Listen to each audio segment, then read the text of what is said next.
Bienvenidos a Tesis, ¿cómo están? Hola Richard. Hola, ¿cómo estás, Vero? ¿Bien? Pero bien, feliz de estar acá. Hoy vamos a hablar de un tema que puede llegar a dar de qué hablar. Es el colecho. ¿Qué es y cómo se puede deshacer uno del colecho? Puede ser polémico. Puede Y bueno, ser. vamos a hablar también de los trastornos de ansiedad, Uh-huh. que nos afecta bastante a la calidad de vida de las personas. Exactamente. Vamos a hablar de la antidieta.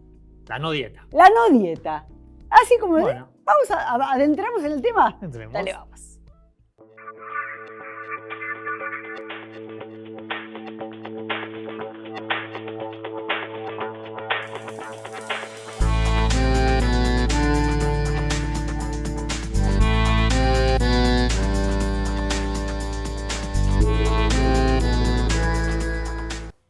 Bueno, ¿querés saber qué tenemos ahora? Dale. ¿Estás ansioso? Siempre estamos un poco ansiosos. Vamos a hablar del trastorno de ansiedad. Estamos con María Emilia Rosarno, la licenciada. ¿Cómo estás, María? ¿Qué tal? ¿Cómo estás? Bueno, ¿qué es en realidad un trastorno de ansiedad? Bueno, bien. Siempre me gusta empezar hablando de la ansiedad, porque en realidad la ansiedad es una emoción básica, adaptativa y necesaria para nuestro desempeño. Hablamos de trastornos cuando experimentamos una ansiedad excesiva que muchas veces se manifiesta a través de miedo intenso y preocupación respecto de algún tema en particular. Y en ese momento se activan, digamos, otros mecanismos que hacen que esa ansiedad, digamos, desproporcionada se mantenga en el tiempo y se transforme en un trastorno de ansiedad. La ansiedad, digamos, en este momento todos tenemos un poco de ansiedad. Es necesaria, como dije anteriormente, para tener un buen funcionamiento. Sin embargo, cuando una persona sobreestima, ¿sí?, la posibilidad de que una amenaza se materialice y minimiza sus propios recursos de afrontamiento, esta ansiedad sube, ¿sí?, se aumenta, se mantiene en el tiempo y se mantiene a través de otros mecanismos que son la atención selectiva a nivel cognitivo, la conducta de evitación a nivel conductual o las medidas de seguridad que muchas veces las personas utilizan con el fin de evitar el desarrollo de la ansiedad o minimizar su efecto cuando se desencadena. Muchas personas llevan, no sé, un ribotril en el bolsillo, aunque no lo tomen, digamos, como una medida de seguridad ante situaciones que ellos consideren que podrían llegar a ser peligrosas o amenazantes. Es decir, que el trastorno empieza cuando no pueden controlar esa ansiedad o esa ansiedad lo supera, diríamos, en cantidad necesaria sería. En realidad, o cuando se activa ante una falsa alarma, ¿sí? O cuando se experimenta de una manera excesiva. ¿Y cómo sabes que es una falsa alarma? Una falsa alarma se activa porque está relacionada con sesgos, digamos, donde la persona visualiza en una situación una posible amenaza, digamos, y centra su atención en esa amenaza y actúa en consecuencia. Se activan determinados mecanismos, tanto psicológicos como biológicos y neurofisiológicos, ante la posibilidad de que se materialice esa amenaza. En realidad, la ansiedad es una emoción, ¿sí?, que activa un factor cognitivo que está relacionado con la anticipación. Entonces, ante la posibilidad, digamos, de que algo yo crea que va a suceder. Exactamente, ¿sí? Me preparo. Claro, y mi cuerpo se empieza a preparar. ¿Y qué tengo? Sudoración, palpitaciones, ¿qué tengo? Falta de aire. Exacto. Digamos, la posible percepción de amenaza activa nuestra fisiología, que en realidad es adaptativa. Exacto. Exactamente. Bueno, para la gente, capaz que para explicar un poco, María, esto de adaptativo, que es como nuestro cerebro reptiliano, el cerebro que teníamos antes, que es huida o ataque, que es lo primero que le pasa al ser humano. To fly o to fight. Exactamente. Digamos, nuestra fisiología, nuestra especie humana, digamos, está preparada para poder responder ante una posible situación, digamos, que podría ir contra nuestra propia integridad, ¿sí? Esto, como dijiste anteriormente, tiene que ver con nuestros ancestros, digamos. Hoy por hoy no hace falta enojarse ni pelear. Con cara de enojado lo podríamos solucionar, digamos, ¿no? ¿Qué significa? Que nuestra fisiología muchas veces es desproporcionada en función de las necesidades que tenemos. Y eso, sí, disculpame, pero eso es porque uno no lo puede manejar, que vos tenés una situación determinada y es como que la ves como en su potencia, y cada vez más en su potencia, y te empezás a maquinar y tiene la pastilla acá. En realidad la persona, digamos, ansiosa, lo que es sobreestima la amenaza. Hay dos factores, unos que aumentan la ansiedad y otros que la mantienen. La sobreestimación de la amenaza es relacionado a la minimización de los propios recursos de afrontamiento, es decir, la persona ansiosa se percibe como vulnerable. Que no va a poder, digamos. Exactamente. Y sobreestima la amenaza, ¿sí? Entonces, esos factores aumentan la ansiedad. Esa ansiedad que se aumenta, nuestro sistema, en realidad nuestro mecanismo, digamos, lo toma como verdadero y activa la fisiología, que vos lo que dijiste anteriormente, transpiración, que todas estas funciones fisiológicas tienen una función adaptativa, digamos, en nuestros ancestros. Por ejemplo, la transpiración, ¿sí? Lo que evitaba era que el depredador te agarre y pueda resbalar. Exactamente. Qué interesante. Súper interesante. Después, bueno, el aumento de la frecuencia cardíaca y respiratoria. Para bueno, salir tenemos que corriendo. Para huir, claro, para Totalmente. preparar los músculos. Exactamente. O La sea, respiración. pero si yo me quedo sentada y empiezo, digamos, al empezar a hiperventilar, ¿sí? Que es empezar a respirar más rápido, digamos, eso genera, y yo no, digamos, no consumir ese oxígeno que estoy preparando en mi cuerpo para poder salir corriendo, lo que hace es que se genere una alteración en los gases de la sangre, ¿sí? Y ese oxígeno llega a nuestro cerebro y produce síntomas de desrealización y despersonalización, ¿sí? Y toda esta fisiología que se prepara claramente para defendernos ante la amenaza, como yo no la estoy usando, la persona empieza a interpretarla catastróficamente y ahí se manda el ataque de pánico, digamos. Claro, eso es lo que te iba a preguntar. ¿Un ataque de pánico es un trastorno de la ansiedad? Un ataque de pánico en sí es una crisis. ¿Sí? Panicosa, ¿sí? Que se expresa a través de determinada sintomatología, que puede estar en diferentes cuadros, ¿sí? Que componen los trastornos de ansiedad. El trastorno de ansiedad como una categoría diagnóstica, ¿sí? Incluye, por ejemplo, el trastorno de pánico, que inevitablemente debería haber una crisis de pánico, el trastorno de ansiedad social, el trastorno de ansiedad generalizada, la fobia específica, entre otros. La diferencia está relacionada con un factor cognitivo que tiene que ver con la percepción de la amenaza. Por ejemplo, una persona con un trastorno de pánico teme a tener otro ataque de pánico.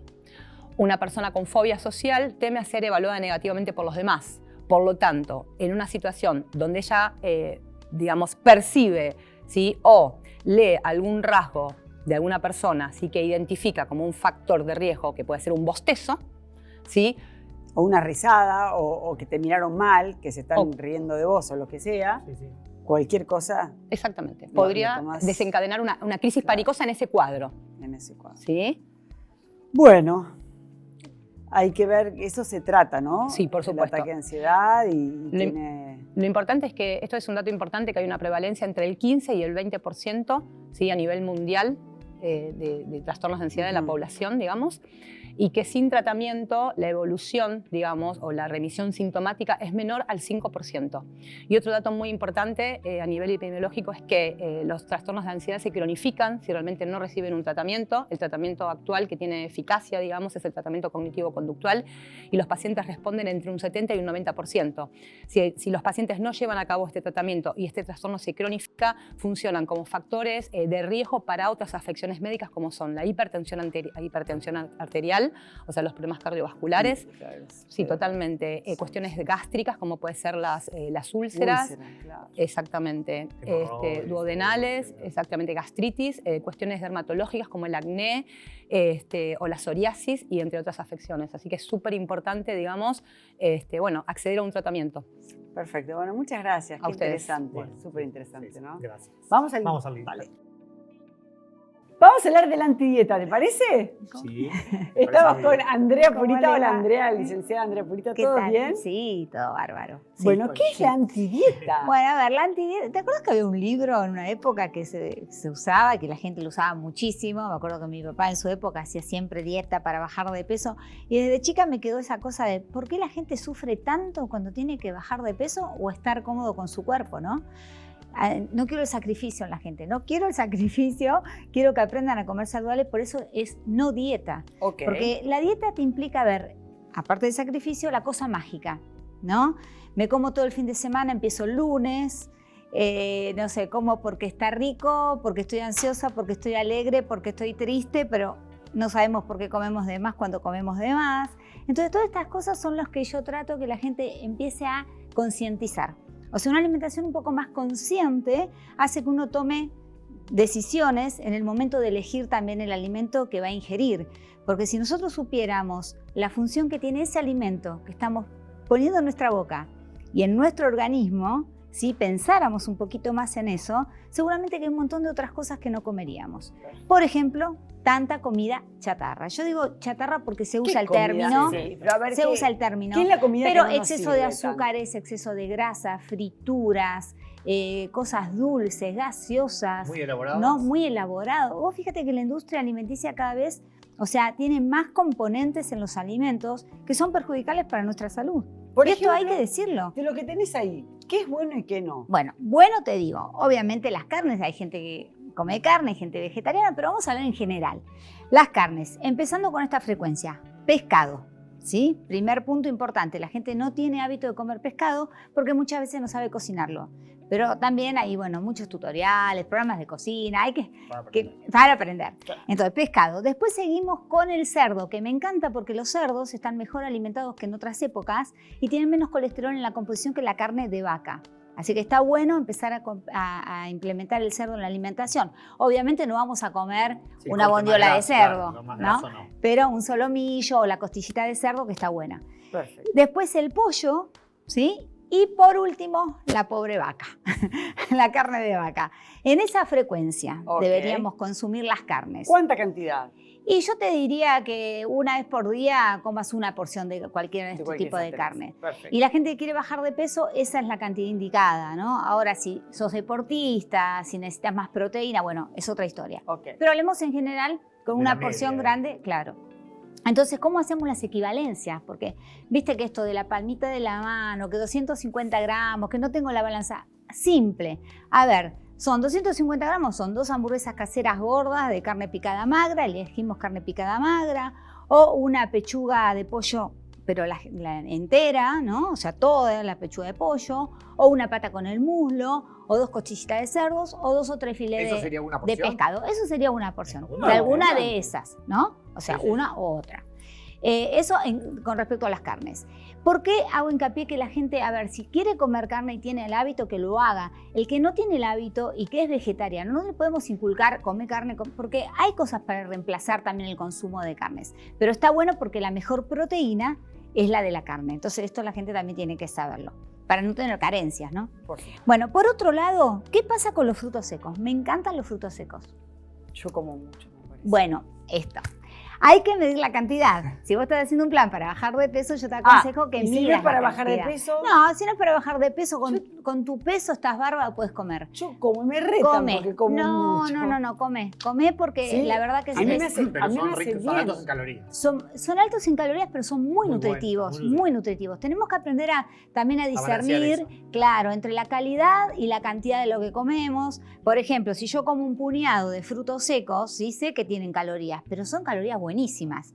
En cambio, si yo en vez de comerme un puñado de frutos secos, me como el muffin que tengo, o la papa frita, a ver, a lo mejor en calorías estamos equivalentes, pero la calidad de lo que estoy comiendo es mucho mejor el fruto seco, ¿sí? Tienen ácidos grasos de buena calidad, nos dan energía y también son proteicos. Así que está bueno seguir comiendo frutos secos. Bueno, por otro lado, ¿qué pasa con los vegetales? Sobre todo en los niños, viste que no tienen hábito de comer verduras, hay que camuflárselas. Hay que incentivar a los chicos a comer verduras, ¿sí? Las verduras son la fuente más grande de vitaminas y minerales que tenemos en la naturaleza. No así las carnes, sino que sí las frutas y las verduras. Las frutas que tienen hidratos de carbono, hay muchas dietas que las sacan y es un error. Viste que ahora está de moda la dieta keto, la cetogénica. Bueno, son dietas de moda que no se pueden mantener en el tiempo. Esto también la gente tiene que tener cuidado, siempre asesorarse con un médico. Pero es importante el cambio de hábito alimentario que incluye todos los alimentos y todos los grupos de alimentos. Por ejemplo, las lentejas, las legumbres que son tan proteicas y tienen tanta fibra. El arroz, yo siempre elijo el arroz yamaní o un arroz integral. ¿Por qué? Porque tiene la capita de fibra. A ver, te van a engordar, el blanco y el integral van a engordar los dos de la misma manera, ¿sí? No quiere decir que uno engorde menos que el otro. Pero el integral o el yamaní tiene la capa de salvado, que eso es fibra pura. Y la fibra ayuda a un montón de muy buenas funciones en el organismo.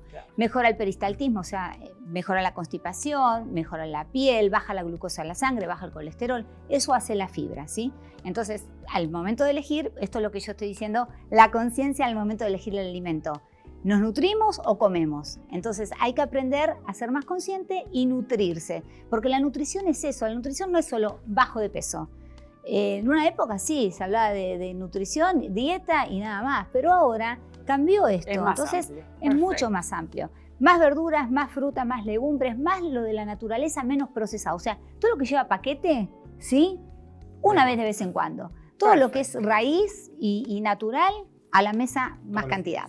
Sí. Bueno, muchas gracias, Muchas Andrea. Nada, un por favor, gusto. un placer. Bueno, Bueno, ¿vamos al living? vamos al living. Vamos. ¿Qué tal? Estamos con la doctora Sol Hola. Segura Matos. ¿Cómo les Hola, va? Sol. ¿Cómo estás? Muy bien. Bueno, para hablar un poco de ¿Qué es- colecho. qué es el Sí, colecho? ¿Qué es el colecho? Primero decir que el colecho no hay una definición universal, sino que hay muchas variantes en el colecho, pero está definido como la situación en la que un niño o un bebé duerme en extrema proximidad con uno de sus padres, ¿no? ¿Con O uno sea, o con los dos? Con uno o con ambos, ¿no? Pero Ok. al alcance de los brazos de alguno de ellos. Pero esto puede ser que estén en medio de la cama, que estén en una cunita colecho, por ejemplo, que son esas cunitas que están como adosadas a la cama, o que duermen en un sillón. Entonces, todas estas variantes no es lo mismo, ¿no? Considerar el colecho en estas diferentes situaciones. Y una cosa también muy importante para diferenciar es que hay en algunos casos que el colecho es algo intencionado y que los papás empiezan durmiendo al principio de la noche con el bebé, y otra cosa es el colecho reactivo, cuando en respuesta a un problema de sueño del bebé o, digamos, a los despertares, terminan metiéndolo en la cama, ¿no? Entonces, la percepción que tienen los papás frente a estas dos situaciones es completamente diferente, porque en el primer caso es algo buscado y como guiado por los... por motivos culturales o por el deseo de los papás. En el segundo caso lo perciben como algo mucho más problemático porque es en respuesta a estos despertares. Entonces, frente a estas situaciones, lo que, digamos, hay que hablarle a los papás es, en primer término, digamos, de los beneficios y de los mitos que, digamos, que rondan en cuanto al colecho y cuáles son las maneras para hacerlo en forma segura. Bueno, vamos a ir por Sí, partes. sí. ¿A partir de qué edad se considera colecho? Porque las primeras semanas de un bebé uno tiene que estar más o menos cerca o ya tiene que separarlo. No, digamos, no hay normas en cuanto a esto. Lo que uno sí tiene que hablar mucho es el tema de la seguridad, que sí las guías internacionales hablan que en el caso de los menores de 3 meses no estaría recomendado realizar colecho por el riesgo, digamos, de lo que es la muerte, el síndrome de la muerte súbita del lactante, ¿no? ¿Qué es esto? Es la muerte que sucede en un bebé, es un tema re feo para hablar, pero bueno, hay que hablarlo, que sucede antes de los 12 meses de edad y que ocurre durante el sueño y que uno, después de haber hecho un montón de investigaciones, autopsia y todo, no encuentra cuál fue la causa, ¿no? Y hubo mucho, digamos, debate y polémica en cuán asociado está la muerte súbita con el colecho. Y, digamos, como a la conclusión que se llegó fue que en el colecho es más difícil establecer cuáles son las medidas de seguridad de la cama de los papás. Porque cuando uno tiene una cuna sabe que tiene que tener ciertas dimensiones, que no tienen que haber objetos en la cuna, que el colchón debe ser firme y únicamente con una sábana. Pero en el caso de la cama de los papás es más difícil establecer las condiciones de seguridad de la cama de los papás. Ahí hay a otros adultos durmiendo también, digamos. Que están- Claro, digamos, la idea no es hacer como una línea prohibitiva del colecho, pero sí informarle a los papás de cuál es la manera para hacerlo seguro. Porque mucho de lo que sucede es que los papás, digamos, muchos no cuentan que colechan por el miedo al rechazo del personal de salud, y uno se pierde la oportunidad de decirles, bueno, cuál es la manera de que pueden hacerlo en forma segura y qué situaciones uno tendría que evitarlo, que son las situaciones de mayor riesgo, por ejemplo, cuando hay uno de los papás que fuma, o si tomaron alcohol, o si toman alguna medicación sedante, o si hay otras personas, otro niño más en la cama, o si el colchón es un colchón muy blandito y se hunde, o si duermen en un sillón, que un sillón es, digamos, mucho más riesgoso que dormir en una cama, ¿no? Entonces, colecho, si el bebé, el infante, está en una cunita, ya no es colecho. No, a eso le llamamos cohabitación, ¿sí? Okay. Que, digamos, que duermen en la misma habitación. Que esas son como las recomendaciones que bajan de la Asociación Americana de Pediatría, que lo que recomienda es que los bebés compartan la habitación por lo menos hasta los 6 meses, idealmente hasta el año, y que el lugar más seguro para el bebé sería una cama al lado, digamos, en proximidad a la mamá para además favorecer de esta manera la lactancia, que es una de las cosas que uno tiene que priorizar en los primeros meses del bebé. Pero bueno, teniendo en cuenta acompañar las decisiones de los papás. Si esos papás igualmente deciden realizar colecho, bueno, explicarles que eso es mucho mejor planearlo de antemano, bueno, hacer, digamos, la cama. Por ejemplo, se recomienda que la pongamos como el colchón en el piso directamente, que no esté elevada, que sea un colchón firme, que no hayan otras almohadas, acolchados y otras cosas que puedan como generar un riesgo mayor, ¿sí? Pero bueno, hay que considerar cada situación individual de cada bebé y acompañar a cada familia en las decisiones que decide tomar y también explicarles todos los beneficios que tiene el colecho, que son un montón. Por ejemplo, y que es la principal causa por las cuales las mamás eligen colechar, que es la lactancia, que cuando estamos en los primeros meses que están dando la teta muy seguido, el colecho favorece mucho, tanto las tomas nocturnas, la duración de la lactancia y que ese bebé, digamos, siga tomando la teta más allá de los 6 y 12 meses, ¿sí? Esa es la primera. ¿Y hasta qué edad sería lo aconsejable? No hay un consejo universal, hasta que esos papás y ese bebé lo decidan. Y también saber que el colecho por ahí no es la solución para todos. Hay papás que es un motivo de consulta muy frecuente que quieren, digamos, hacer la transición de pasar ese bebé de la cama a su cuna, o sea, de la cuna a su cuarto, y bueno, y saber que hay maneras para acompañarlos y para hacerlo de manera respetuosa, gradual y con muchísima paciencia. Perfecto. Bueno, muchas gracias. No, Un placer. Bueno, ¿vamos a un cortecito? Vamos. Dale, ya volvemos.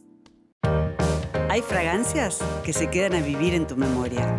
Aromas es lo más. Aromas es lo más. Transforma tu casa con aromas. ¡Es lo más! Aromas es lo más. ¿Te gustaría ser revendedora de aromas? Llámanos, porque aromas es lo más. Bueno, gracias Verónica. Estamos acá con el investigador del CONICET, Fernando Goldbaum, también director de Inmunova, para hablar un poco del suero equino hiperinmune. ¿Cómo estás, Fernando? Muchas gracias por estar en Tesis de Salud. Hola Ricardo, un gusto compartir con ustedes este momento. Bueno, contanos un poquito de qué se trata esto del suero hiperinmune y de lo que han publicado en una revista prestigiosa, importante, científica. El suero hiperinmune es una terapia basada en inmunidad pasiva, es decir, nosotros lo que le damos a los pacientes son anticuerpos, en realidad son fragmentos de anticuerpos. Inmunizamos caballos con una proteína del virus, que es la proteína que utiliza el virus para entrar a las células, sería como una especie de llave. Entonces, lo que hacemos es obtener un título muy alto de anticuerpos neutralizantes contra esa proteína, contra esa llave, para evitar que entren a las células. Eso después lo producimos en forma de un medicamento. Son fragmentos de anticuerpos que se procesan biotecnológicamente y son muy seguros. Y lo que hicimos entre el mes de julio y diciembre del año pasado es un ensayo clínico randomizado, doble ciego, aleatorizado, en la ciudad de Buenos Aires, en el Gran Buenos Aires, en el Gran La Plata, también en Tucumán y Neuquén. Y reclutamos a 240 pacientes, 120 fueron tratados con nuestro medicamento y 120 fueron tratados con el mejor estándar de cuidado más placebo. Y lo que hicimos después de obtener los resultados, que mostraron una mejoría clínica importante, sobre todo en pacientes severos. En nuestro ensayo clínico nosotros reclutamos pacientes de moderados a severos, que significa que son personas que están con SARS-CoV-2 ya diagnosticada y que tienen neumonía.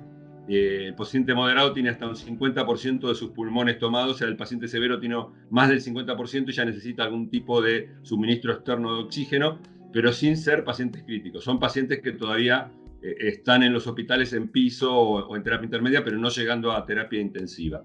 A ver, eso está bueno que lo expliques, decir que, digamos, este medicamento, porque eso también es bueno que lo dijiste, que sería como el primer medicamento que realmente estaría ensayándose en Argentina para, digamos, atacar la enfermedad desde el punto de vista de un medicamento. Exacto, sería, en este momento no existe ningún medicamento específico para este estadio de los pacientes, que son moderados a severos o, como se lo denomina comúnmente, pacientes graves. Entonces, lo que vimos, sobre todo en estos pacientes severos o graves, es una disminución del tiempo de estadía en los hospitales, mejora de varios parámetros clínicos, sobre todo a los 7 y 14 días en tiempos cortos, que es cuando se define el destino de la enfermedad. Y por otro lado vimos una tendencia, no estadísticamente significativa, pero muy importante desde el punto de vista clínico, a la disminución de la mortalidad y la disminución del ingreso en terapia intensiva y la necesidad de asistencia respiratoria mecánica. Bueno, muchas gracias, Fernando. Me parece que es muy auspicioso todo lo que nos estás contando y bueno, esperemos el avance de las siguientes fases o pasos para llevar más tranquilidad a la gente. Muchas gracias. En medio de todo este 2020, que fue una locura, un stand-by apabullante, Simmons no paró de soñar. Para descansar en primera clase. Bueno, ¿qué te gustó el programa? ¿Qué es el tema de los tres, cuál es el que más te gustó? Los trastornos de ansiedad. Siempre Ahí me está. parece que ayudan mucho a tratar de organizarse y como prevenimos un montón de enfermedades con eso, me parece que es muy interesante. Me encantó. Bueno, comparto. Nos reencontramos el sábado que viene, si Dios quiere. Bueno, síganos en las redes. Gracias. Gracias.